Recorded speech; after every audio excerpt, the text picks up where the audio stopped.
¿Qué tal, amigos? Muchísimas gracias por acompañarnos al Descubierto. Les saluda Endrina Yepes. Ya estamos listos para iniciar nuestra conversación con el invitado de esta semana. Él es un dirigente político, hoy en día independiente, sociólogo, además recordado por la historia política de nuestro país por haber sido exalcalde de Caracas. Él es Claudio Fermín. Claudio Fermín, muchísimas gracias por estar con nosotros hoy al Descubierto. Hay interesantes temas que conversar y sobre todo a la perspectiva de analizar las nuevas formas de hacer política. Y la primera pregunta, cuando llegó aquí al estudio, muchos le decían, ¿qué le pasó a Claudio Fermín? Y usted dijo, no estaba muerto, estaba de parranda. ¿Qué hizo en esta parranda en la cual se ausentó tanto tiempo de la vida pública? Bueno, muchísimas gracias, Endrina, por recibirme a ti y a Venevisión y por esta oportunidad que me brindan con una audiencia tan amplia. El protagonismo es un elemento que interviene en la política, pero no siempre está presente. Yo no he dejado de hacer política ni un solo día, pero hay que tener madurez y hay que tener paciencia para comprender cuándo no se es protagonista. Todos estos últimos años, desde hace ya bastante tiempo, pero particularmente en estos del chavismo, yo he estado muy activo. Solo que mis posiciones no han sido quizás muy preferidas por los grandes polos. Yo recuerdo cuando estuvo de candidato el comandante Arias Cárdenas, veníamos de la constituyente de la que yo formé parte, y yo alerté al país que eso no era sino una treta del militarismo para hacerse del gobierno y de la oposición. Y me dio un gran dolor ver a mis compañeros irse detrás de una candidatura que fue un engaño.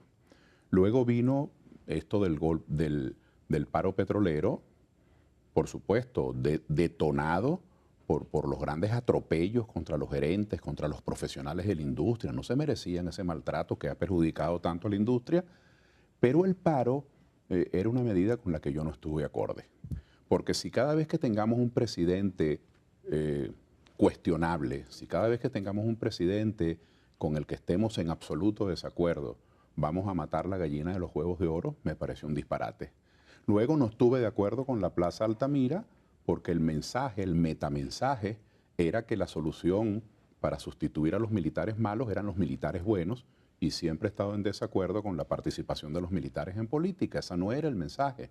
Y por último, Endrina, un tema que quizás me invisibilizó aún más, que es que estuve absolutamente en desacuerdo con el llamado a la abstención, sobre todo criado... Se está refiriendo a las Bueno, elecciones parlamentarias en claro, las cuales la oposición retiró sus candidaturas sí, para de me alguna refiero forma a hacer eso. un mecanismo de protesta.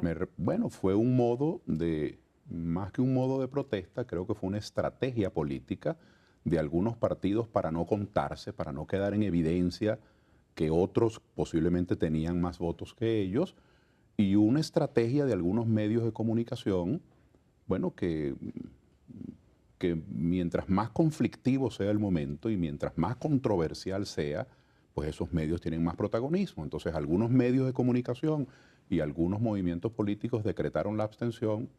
Ese fue un cuarto momento, digamos, que para mí fue muy difícil, porque criado como fui en Acción Democrática y permanente como están esas ideas y esa formación en mí, yo no podía creer, a veces veía compañeros míos llamando a la abstención un partido que llenó el país con su sangre, con sus muertos, con sus sacrificios justamente para alcanzar el voto y después llamar a no votar. No lo podía creer. Entonces, bueno, todas esas cosas hacen que uno no forme parte en ese momento porque no está cabalgando en el mensaje De la agenda política, de la la agenda de ese polarización. momento, exactamente. Y últimamente yo he estado recorriendo el país muy intensamente, apoyando a candidatos, promoviendo el voto, pero uno ha de tener conciencia de cuando no se es protagonista. Por eso me siento tan distinguido que se pudieran tomar ustedes pues ese tiempo y esa bondad de invitarme a decir mis ideas esta noche. En tiempos de polarización, las terceras vías pareciera no ser muy aceptadas. Sin embargo, cuando uno analiza la composición política de la oposición venezolana, si nos vamos a términos de sociología, no pudiéramos llamar que hoy en día la oposición esté consolidada en un solo partido político, sino una facción política que tiene tal vez unos objetivos electorales y que hoy en día pudiera estar buscando estar en sintonía con los intereses de los ciudadanos. ¿De qué manera una propuesta alternativa pudiera tener sentido y arraigo en una situación tan polarizada como la que vive Venezuela? Pienso que el elemento fundamental de oponerse, de cuestionar a un gobierno, reside en el descontento con sus decisiones, en la disconformidad con sus medidas. En ese sentido, la oposición ha hecho metástasis en Venezuela. Opuestos al gobierno han estado la gente de trabajo, la gente que siembra, la gente que cría, la gente que transporte, la gente que comercia, la gente que ensambla, los productores, porque atacando la propiedad privada, acosando al que vive por su cuenta, que por cierto, lo que hace es generar puestos de trabajo y pagar impuestos. En modo alguno se está recostando del gobierno y está contribuyendo con la distribución de bienes o con la producción de bienes o generando puestos de trabajo a crear no solamente estabilidad en el país, sino que también provee las finanzas públicas con sus impuestos municipales y nacionales. Los productores han estado muy descontentos. Los académicos han estado descontentos por igual. Las universidades no han podido desarrollar programas de investigación y de extensión y los de docencia se han llevado a su mínima expresión. Y la planta física de las universidades, Andrina, yo que las frecuento porque ese es mi oficio, trabajar en las universidades, cada día se deteriora más porque es que no hay fondos para eso. Me refiero a las universidades públicas y las universidades privadas. Bueno, una matrícula en una universidad es más barata que una matrícula en un preescolar o en una primaria privada. Es también un gran esfuerzo el de las universidades particulares. Bueno, eso crea un gran descontento en los académicos y en los estudiantes no hay sino que ver las protestas del 2014. Entonces, el mundo sindical.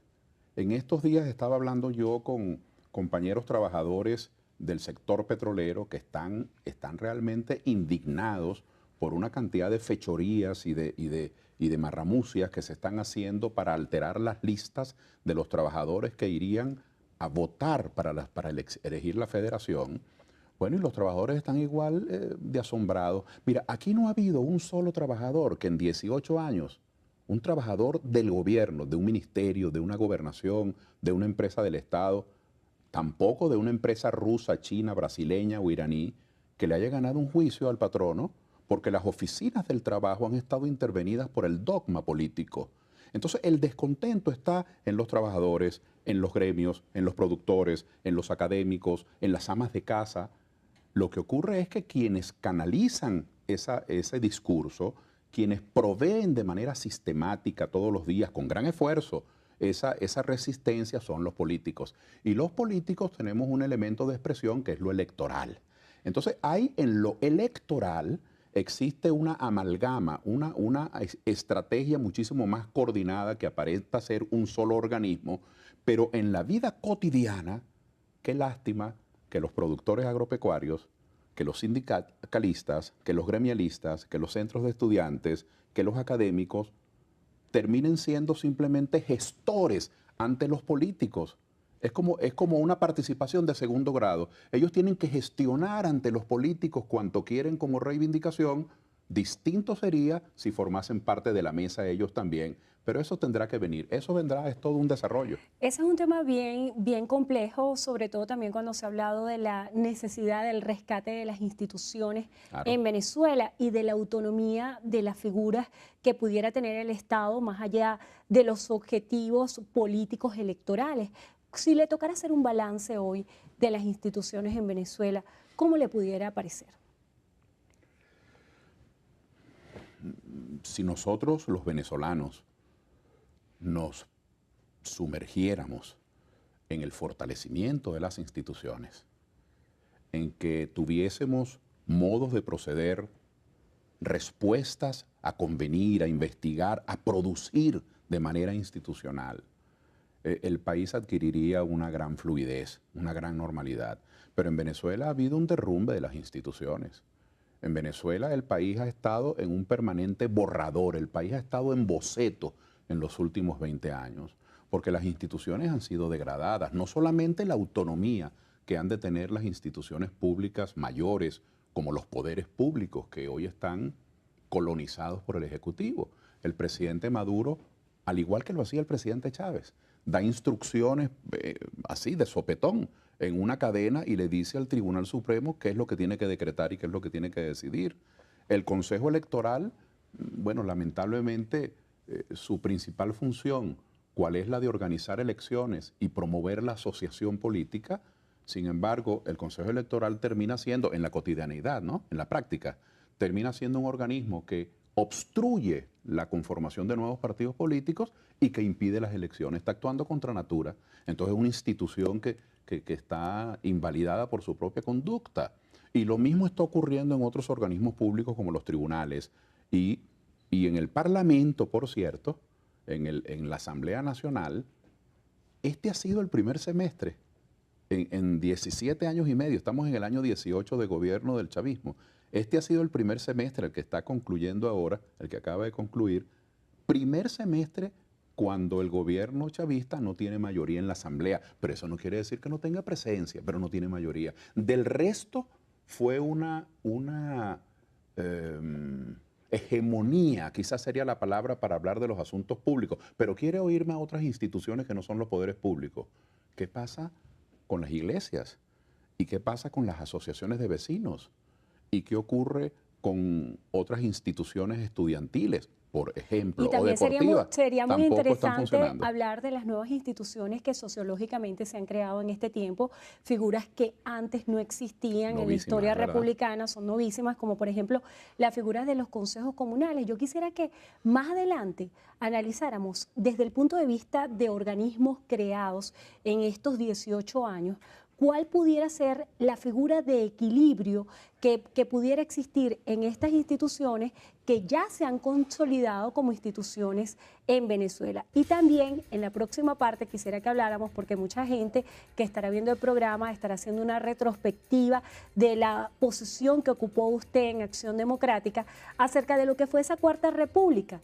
Muchos responsabilizan a la Cuarta República del advenimiento de la llamada Quinta República. Al regreso quisiera que habláramos de eso. Con sumo gusto. Vamos a hacer una breve pausa y continuamos al descubierto conversando con Claudio Fermín.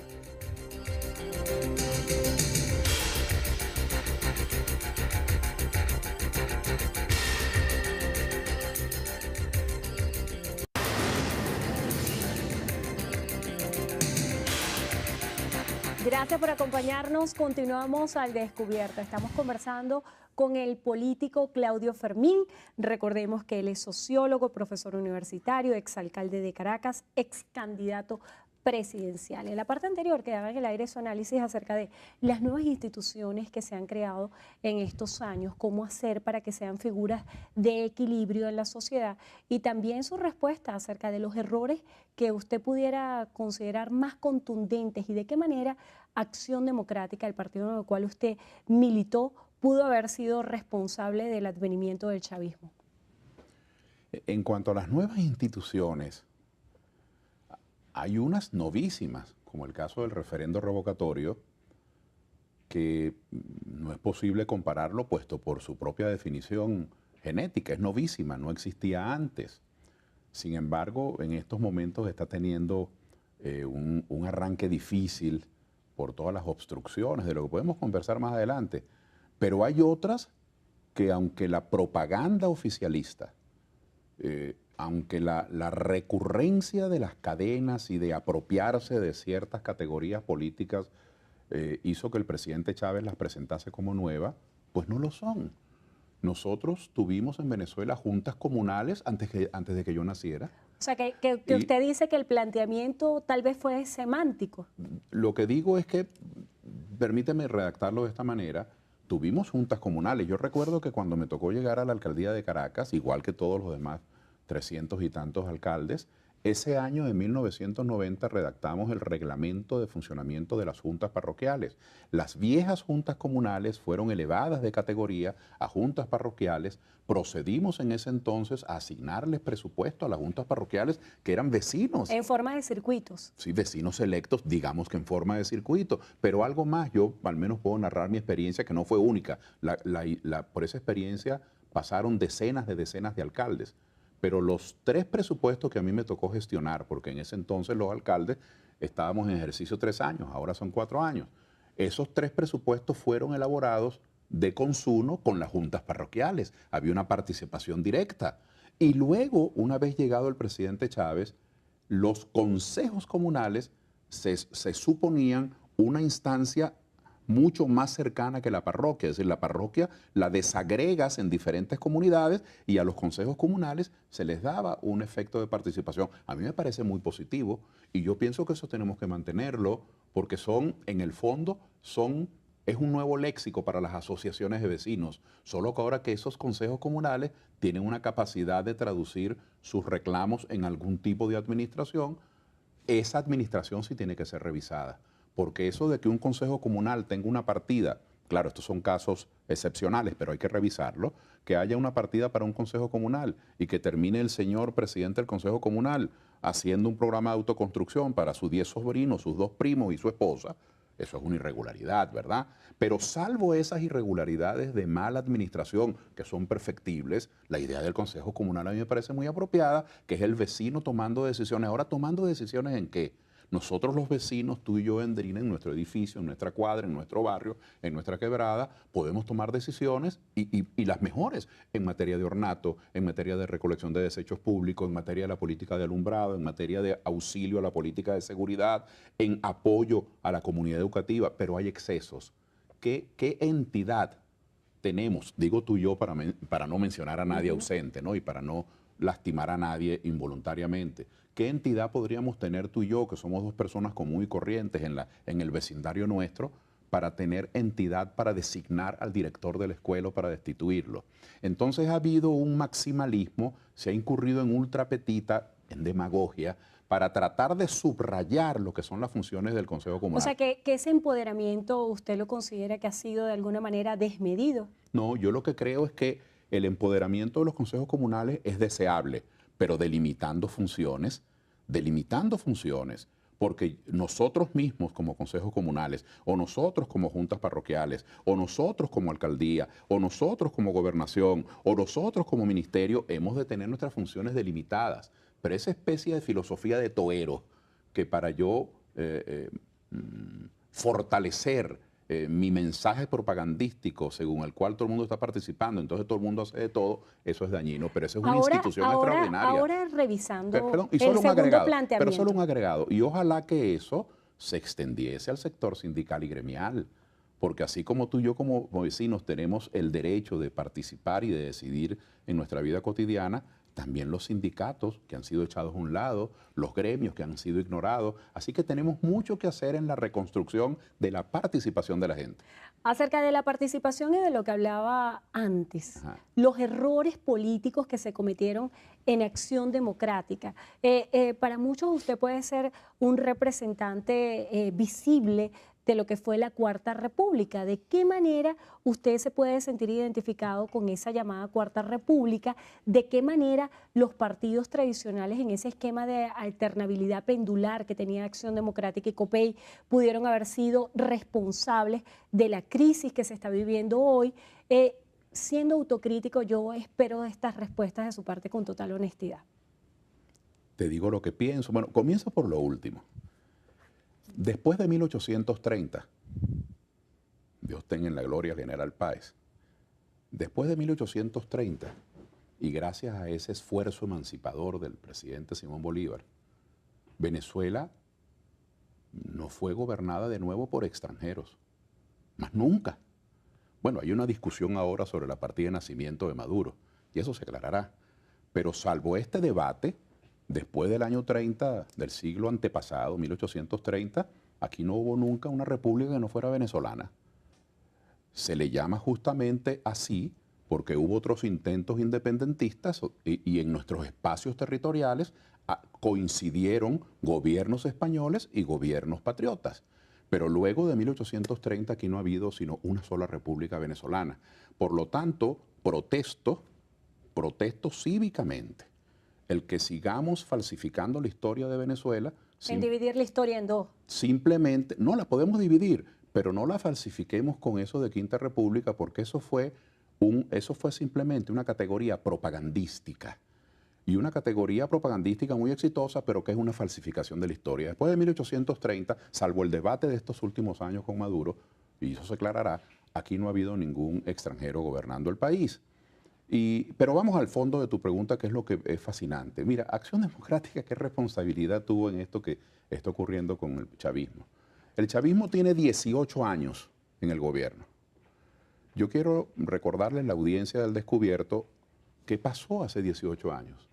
Hace 18 años se cumplieron 5 años, hace 18 años se estaban cumpliendo 5 años del gobierno del movimiento al socialismo de convergencia, liderizados por el doctor Rafael Caldera, un insigne venezolano, de quien todos pues, sentimos tantas cosas positivas en la historia del país. Un hombre público, el polémico. Llamado chiripero. Exacto, pero es decir, que Chávez sustituyó a los 5 años de gobierno del MAS de convergencia del doctor Caldera. Chávez no sustituyó a Acción Democrática. Eso no es cierto. Por cierto, que Arias Cárdenas tuvo un importante cargo en esos 5 años, o sea que esa ala del chavismo comenzó a gobernar antes. Por cierto, que quienes estaban de directores de administración y finanzas de las diferentes fuerzas en el Ministerio de la Defensa ya eran activistas chavistas. No es tan cierto que el chavismo estuvo en la oposición en los 5 años del presidente Caldera en algunas áreas. El último gobierno de Acción Democrática fue el año 1992, hace 24 años. 1992, porque el año 93 estuvo a cargo de otro ilustre venezolano, muy querido y muy sentido por mí, el doctor Velázquez, pero no fue un gobierno de Acción Democrática. Él modificó el gabinete porque es un hombre independiente con sus propios criterios. Entonces, el año 92 fue el último gobierno de Acción Democrática hace 24 años. 24, ¿no?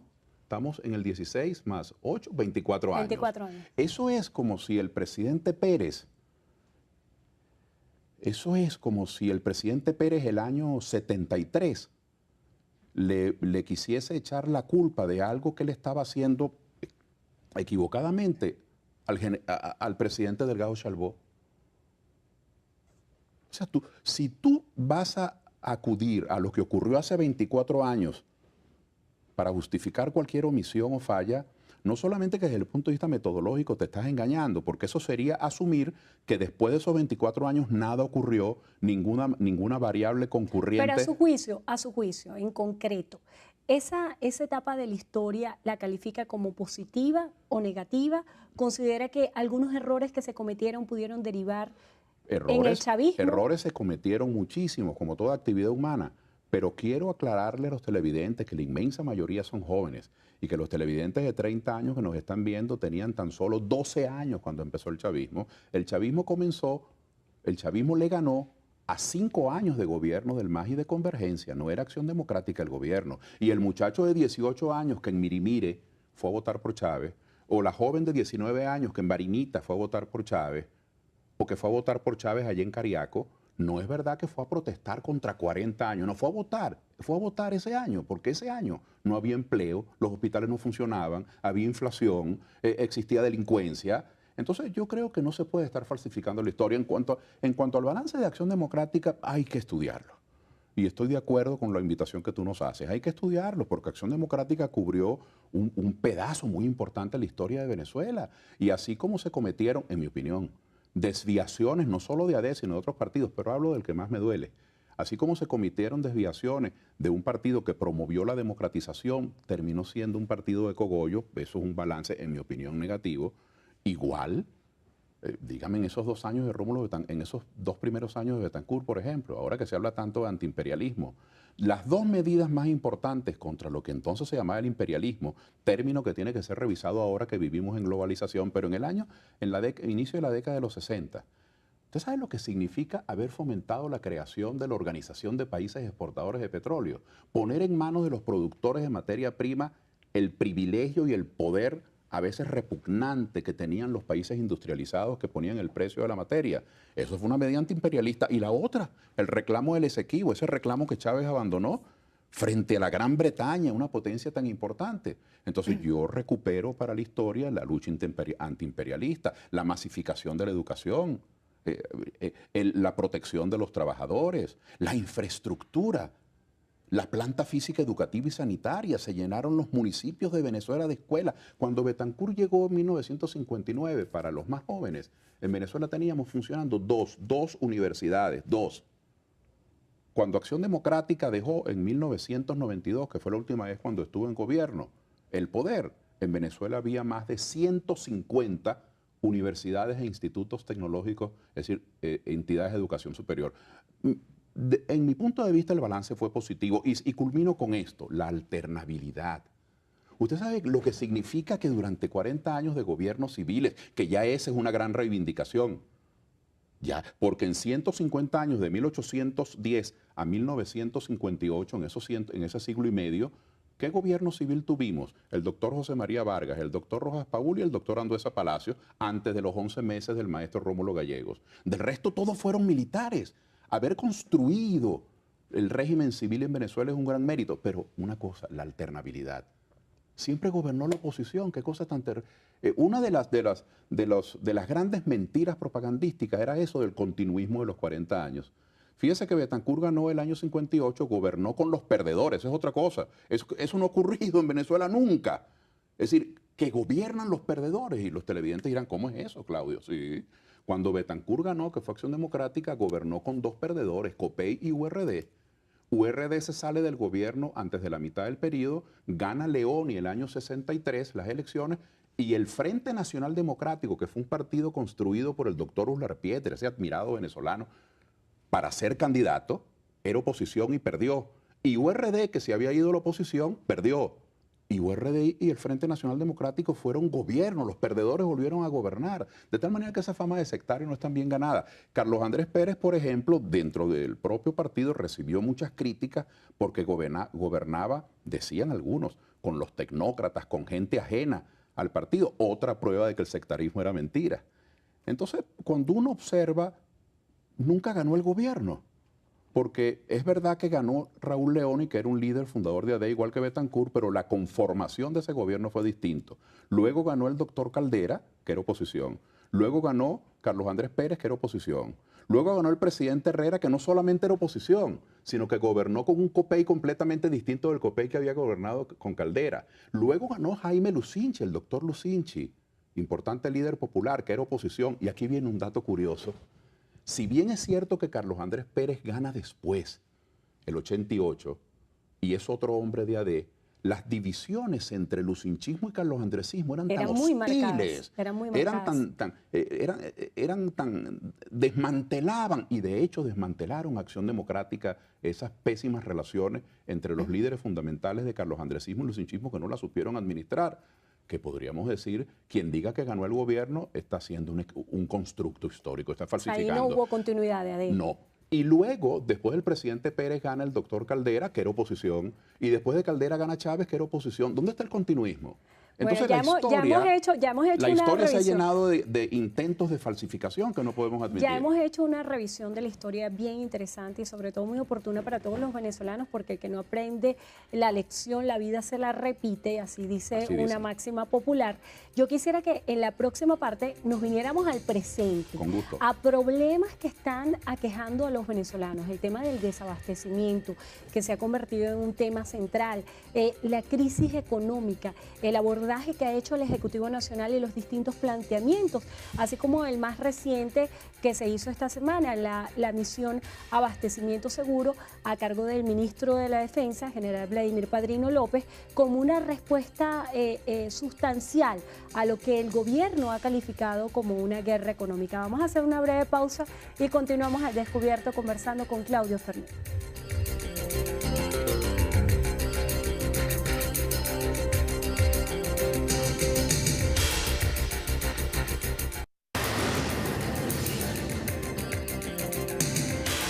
Nos Nosotros continuamos al descubierto. Estamos conversando con Claudio Fermín, dirigente político, sociólogo, profesor universitario, exalcalde de Caracas, ex candidato presidencial. Quedaba en el aire su respuesta acerca de la crisis económica actual. ¿De qué manera es una consecuencia esta crisis económica de una crisis política, o si es al revés, no se sabe qué vino primero, si la crisis económica o la crisis política?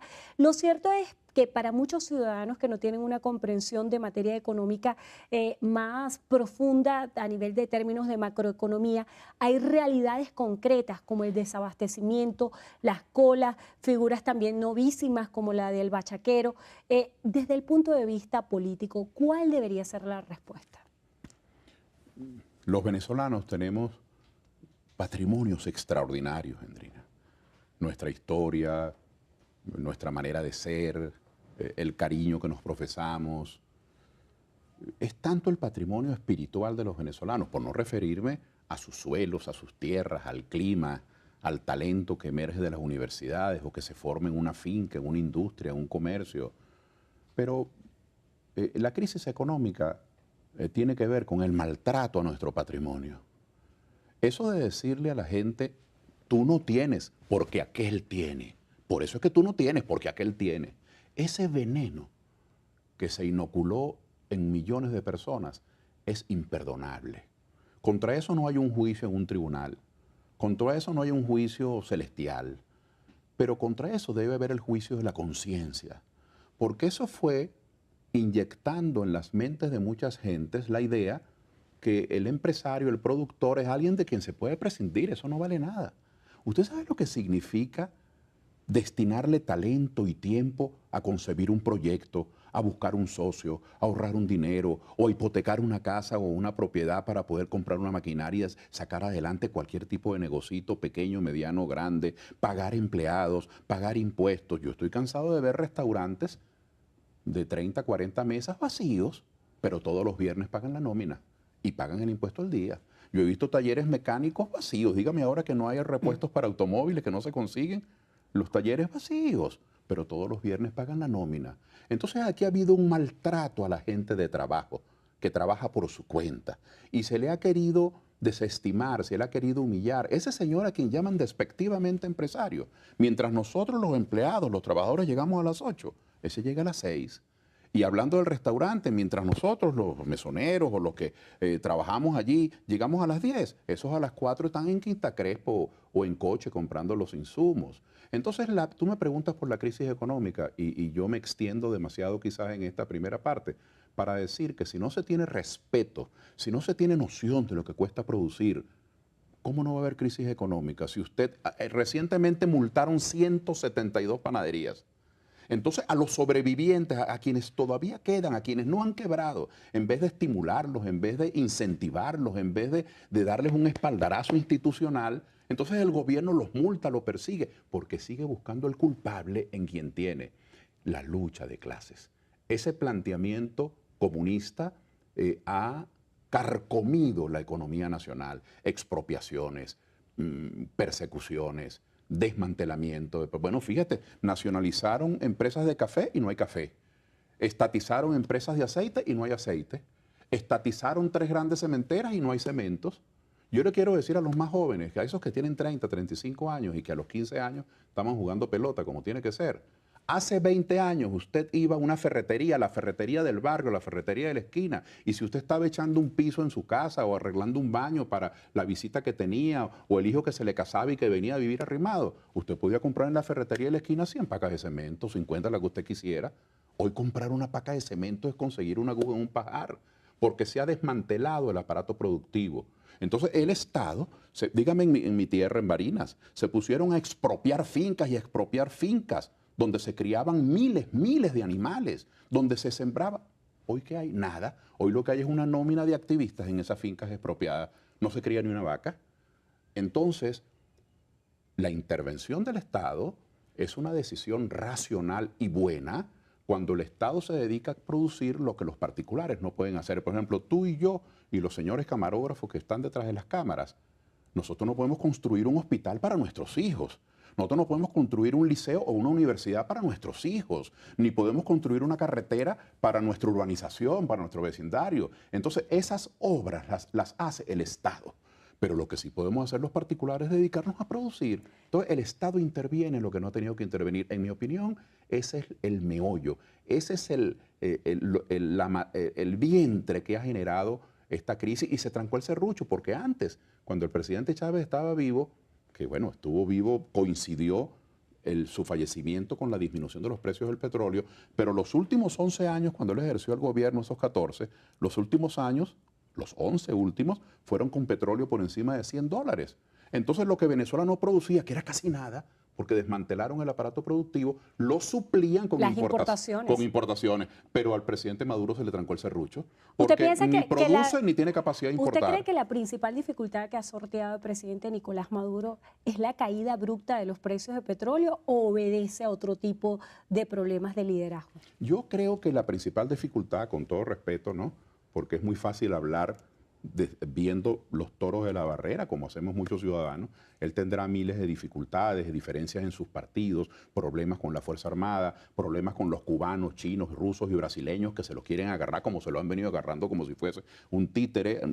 Está en un papel muy complicado el presidente Maduro. Pero yo creo que su principal dificultad, lo digo como venezolano, como doliente, porque a los venezolanos nos beneficia o nos lesiona las decisiones que él toma, es que él no ha tenido capacidad para rectificar.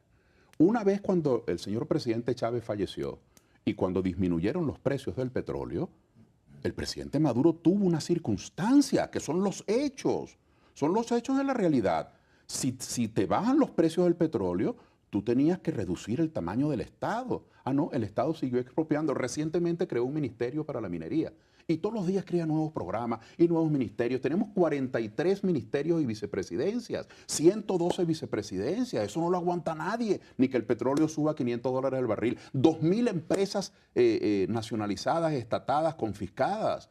Entonces, el presidente Maduro no ha tenido capacidad para rectificar. No es que no haya tenido en su conciencia, sino que no ha tenido el valor. Porque es que el liderazgo del presidente Maduro, eso no lo disminuye en absoluto, porque no todo el mundo tiene por qué ser obligatoriamente líder. Pero su liderato fue prestado, era de Chávez. Él no tuvo la fortaleza para decirle a sus seguidores, y no tenía ni siquiera que decirle que Chávez se había equivocado. Pudo haber redactado desde el cuarto inning, pudo haber dicho, mire, dado la baja en los precios del petróleo, esto lo vamos a suprimir, esto que no funciona lo vamos a eliminar. No tenía por qué entrar en detalles. Pero si él hubiese tenido un mínimo de autonomía política y gerencial, otro gallo habría cantado, porque habría tomado rectificaciones. Entonces no se atreven a tocar el mensaje de quien sí tenía la convocatoria. Yo creo que ese es el problema, no los precios del petróleo. Los precios del petróleo están en estos momentos en 42. Y producir un barril de petróleo, vamos a tomar el promedio entre Anaco y Bachaquero, son $10. Es decir, que tenemos cada barril, se vende en este momento 4 veces lo que cuesta producirlo. Lo que no tenemos es buena gerencia. Porque si usted le va a pagar a los funcionarios públicos, como ocurre hoy, los celulares, yo nunca he visto una cuestión tan absurda. Cada quien que se pague su celular. Si un señor, porque es director de tal departamento o ministro y tal, carga 20 escoltas y 4 camionetas, ¿pero y qué es eso? La señora Delcy Rodríguez, ¿y en qué tiempo trabaja? En este Porque sentido, viven viajando. en este sentido, usted decía una frase muy coloquial de ver los toros desde la barrera. Yo ahora le voy a hacer un planteamiento. Viendo los toros desde la barrera, ¿qué observa en la oposición venezolana? Yo quisiera que nos hablara acerca de ese liderazgo y sobre todo de la necesidad tan latente de diálogo que hace falta para que se establezca un diálogo, y qué observaciones le pudiera hacer usted también. Ya hizo un conjunto de recomendaciones al Ejecutivo Nacional.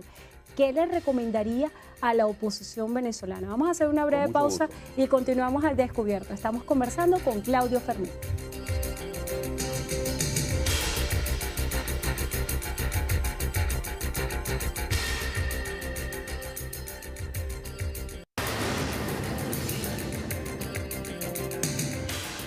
Continuamos al descubierto. Estamos conversando con Claudio Fermín, dirigente político, exalcalde de Caracas, ex candidato presidencial, sociólogo, profesor universitario. En la parte anterior hablamos acerca de las recomendaciones que usted hace al Ejecutivo Nacional, pero en este momento de polarización, muchos venezolanos también se preguntan qué le recomendaría usted a la oposición venezolana y de qué manera se está haciendo el abordaje para la aproximación a un diálogo que ha sido un planteamiento tan necesario. Bueno, oponerse para los militaristas y para los comunistas, para quienes predican el totalitarismo, el opositor es un conspirador. Pero para los demócratas, la oposición no es solo un derecho, es un derecho, pero es que además es una función. De Contraloría sobre el poder. La oposición es una función en la democracia y es muy delicada. Yo, por ejemplo, tú me pides recomendar, es algo tan... Queda uno como vanidoso dándole consejos a los demás, pero yo no voy a evadir la pregunta. Yo primero recomiendo moderar el lenguaje, porque no puede ser que frente a unos señores que dicen vulgaridades por televisión, que dicen insolencias y que viven pisoteando el lenguaje, es una cosa realmente vergonzosa. No puede ser que algunos digan que a la oposición lo que le hace falta es otro igualito, pero de este lado. No, no, por favor. El lenguaje es muy importante, el lenguaje no es un adorno, el lenguaje es lo que uno lleva por dentro, es lo que uno quiere hacer. Entonces, frente al lenguaje vulgar, frente a los insultos, frente a los atropellos, frente al lenguaje de exclusión, tiene que haber un lenguaje que reconforte al país, es decir, la discordia tiene que ser sustituida por la concordia. Ese es mi primer punto o mi primera recomendación. Que no nos dé vergüenza coincidir. ¿Por qué a mí me da vergüenza coincidir con mis amigos chavistas o con mis amigos de Primero Justicia? O con, bueno, mis compañeros de ADE, pero esos son mis compañeros. Pero ¿cómo me va a dar vergüenza? Entonces, hay gente que siente vergüenza de coincidir con el otro y eso ha ido creando, segunda recomendación, un fenómeno gravísimo de segregación política. Eso es muy grave. El tejido venezolano se ha vuelto una colcha de retazos en materia política. Los adecos andan con adecos, los chavistas con chavistas, los justicieros con justicieros, los de Voluntad Popular con Voluntad Popular, los del PCB con el PCB. Eso es gravísimo, porque quienes están llamados a integrar a Venezuela, que son sus líderes, la están segregando. Mi tercera recomendación en materia de diálogo. Sé que es un poco cuesta arriba, pero tengo que decir al país que yo me siento muy irritado, yo me siento muy avergonzado. Que nosotros, por cierto, el 5 de julio se recordó la fecha de la soberanía, la fecha de la autodeterminación, cuando los venezolanos le dijimos al mundo, por cierto, que no fue independientes. Sí, y no fue una independencia contra nuestros enemigos, contra nuestros invasores, contra nuestros... No, fue una emancipación a nuestros padres, a nuestros abuelos. Es un tipo de independencia distinto, porque no era contra gente ajena, era contra nuestros propios abuelos y padres que nos quisimos emancipar más allá del Atlántico, ¿verdad? A mí me da vergüenza que un pueblo que se llame soberano tenga que buscar gente ajena, Rodríguez Zapatero, Leonel Fernández, para que a ti y a mí nos diga, siéntense muchachos a hablar, qué vergüenza. Yo recomiendo que se tenga un poco de humildad y que nos veamos a la cara y hablemos entre nosotros. O sea, que la figura de mediación usted no la considera necesaria. Sí la considero necesaria, pero no por extranjeros. ¿Cuál debería ser la figura de mediación? Y luego el diálogo, tenemos que... Por cierto, le escuché a Zapatero, es que es demasiado resabiado, chica. Yo le escuché a Zapatero en estos días, le leí una declaración donde él decía que el primer punto del diálogo tenía que ser el abastecimiento de alimentos y de medicinas. No, un momentico. Fíjate a lo que está llevando con su zamarrería. Usted está planteando que un cogobierno.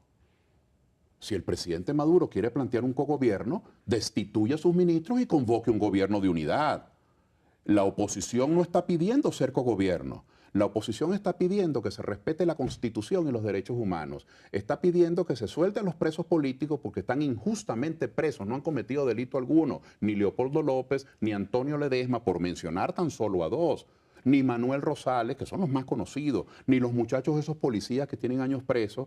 Esto no es un problema, esto es un problema de derechos humanos, de dignidad, y luego lo otro es un respeto a la Constitución. Pero en ese planteamiento también Zapatero, en esas declaraciones que usted leyó, que fueron producto de esta semana, él planteaba esta expresión: grandes desafíos, grandes crisis plantean grandes acuerdos, sí, sobre todo evocando al acuerdo de la Moncloa. ¿Usted considera que hace falta un acuerdo en Venezuela de esta naturaleza? Hace falta en Venezuela o mucho. Un pacto como el pacto de punto fijo. Claro que hace falta muchos acuerdos y muchos pactos. Pero lo que hace falta es un gobierno que gobierne. El gobierno no puede venir ahora a decirnos a los venezolanos que no ha reactivado la economía porque no se ha puesto de acuerdo con la oposición. ¿Qué es eso? Si es que nosotros no somos cogobierno de Maduro y del chavismo. Ellos tienen unas funciones que no pueden delegar. Lo que sí hay que pedir diálogo es para el aspecto político, que se respeten los derechos humanos, que no se pisotee la Constitución. Es decir, que Venezuela tenga un flujo en la manera de tomar decisiones, que se respete la Asamblea Nacional. ¿Cuántos millones de electores votaron por esa mayoría? Y el señor Maduro los está desconociendo con sus compinches del Tribunal Supremo. Eso no es correcto. Parte de este acuerdo político debería pasar por la realización este año del referéndum revocatorio a su juicio. Ese es el deber ser. Eso es lo que los ciudadanos quieren con todo su corazón. Gente impedida que fue a validar sus firmas. Por cierto, una falta de respeto. ¿Por qué fue la validación de las firmas, Endrina? Fue una grosería del gobierno. Porque una cosa es que el gobierno hubiese dicho, firmaron tantas personas. Bueno, se abre un periodo de 15 días o de un mes para impugnar. Un periodo para impugnar. Si usted conoce que fulano de tal Fermín llevó la cédula siendo menor de edad, o si usted conoce que fulano de tal Claudio llevó la cédula y era extranjero o está muerto, usted abre un periodo de impugnación. Pero cuando usted le dijo a todos quienes firmaron que hay que validarlas, groseramente usted lo que les dijo es, no me importa la firma de ninguno de ustedes. Es una grosería que la oposición tuvo que admitir porque a veces hay que tragar grueso para obtener el objetivo final, que es el revocatorio. Ese revocatorio, el pueblo va a seguir presionando y va a seguir presionando contra una constitución que está llena de mentiras. Porque así como el artículo 72 establece el derecho a revocar un mal gobernante, que es este caso, si ya sabemos que tenemos un mal gobernante, ¿por qué tiene que durar 2 años y medio más? Sí, en este sentido... Pero el artículo 233, disculpa, perdona la mala educación, el artículo 233, en su último párrafo, así como el 72 dispone el revocatorio, el 233 lo niega. ¿Saben qué dice? Que si Maduro es revocado este año, fíjense el absurdo, él en vez de recibir una sanción política, él es quien decide el futuro inmediato de Venezuela, porque él es quien designa al vicepresidente que va a seguir a cargo. Bueno, entonces, ¿qué se le revocó si en sus manos sigue estando el futuro del país? Es decir, han engañado a la gente, pero por eso es que la gente está saliendo a firmar, porque la gente sabe, el Consejo Electoral, el Tribunal Supremo de Justicia, tienen todos los pasos armados para que no valga nada la voluntad de la gente, pero la gente no se va a rendir, la gente va a seguir reclamando. Yo no podría pronosticarte si va o no, porque no hay Estado de Derecho, es tal la incertidumbre que hacer un pronóstico es un acto arriesgado. Lo que yo sí sé es que vamos a seguir reclamando y que vamos a seguir presionando para tener un mejor gobierno. Antes de finalizar su pronóstico acerca de su carrera política, ¿tiene usted alguna aspiración en este momento en el ruedo electoral? Bueno, lo único que hay en el ruedo electoral son las elecciones de gobernadores que deberían estar ya convocadas. No, yo no aspiro a la gobernación de ningún estado, bueno, del único que puedo ser, de mi estado Barinas o de Miranda, donde resido. Yo no los aspiro. ¿Aspira a ser presidente? Eso depende de las circunstancias. Eso depende de las circunstancias. Mire, las candidaturas presidenciales, por ejemplo, si a mí me llegara a interesar, eso no se decreta. Yo siempre he hecho el cuento de mi candidatura del 93. Yo era un muchacho de 42 años. Yo no había nacido cuando mis mayores, que merecían serlo, el doctor Lepage, el doctor Canache, el doctor Morales Bello, el señor Piñerúa, digo en mi partido, en Acción Democrática. Pero ¿qué pasó? Yo estaba de alcalde de Caracas, es una ciudad vitrina, los programas sociales, las obras que hice en los barrios, y yo llegué a tener 24 o 25 puntos en las encuestas, y ellos, que antes de yo nacer ya habían hecho méritos, tenían un punto en las encuestas. Entonces, las candidaturas son circunstancias. Si mañana el país, nuestro país, es decir, el electorado, sigue auspiciando un régimen de polarización o un régimen de retaliación, bueno, yo no soy candidato para eso. Si mañana el país aspira a un momento de reconciliación, que se le hable a la gente la verdad con la economía, que se acabe el populismo, que podamos hacer prioridad el combate para la pobreza. Pero ¿cómo se combate la pobreza si no se llena el país de industrias, de fincas, de comercios, de transporte, de crédito? La pobreza se combate con riqueza, la pobreza no se combate repartiendo lo que no existe. Ese es un esquema que a mí me interesaría plantear. Bueno, le damos las gracias a Claudio Fermín, sociólogo, dirigente político, profesor universitario, exalcalde de Caracas, ex candidato presidencial, por haber estado con nosotros hoy al Descubierto. Y como siempre, muchísimas gracias a ustedes también por habernos acompañado. Será hasta una próxima entrega.